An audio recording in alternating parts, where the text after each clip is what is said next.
трещина у нас идет вот так вот. Сейчас я попытаюсь показать. Вот так, опа. Вот по вот этой вот, по вот этому отверстию.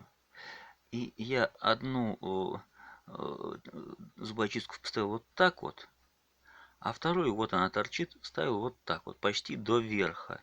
Снизу просверлил, ни там, ни там, она не торчит сверху. Вот. Надеюсь, что этого будет достаточно, чтобы колки держались. Посмотрим, как это получится. И вот струбцины я закрепил перед тем, как все начать клеить.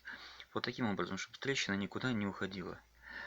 Посмотрим, что получится. Спасибо.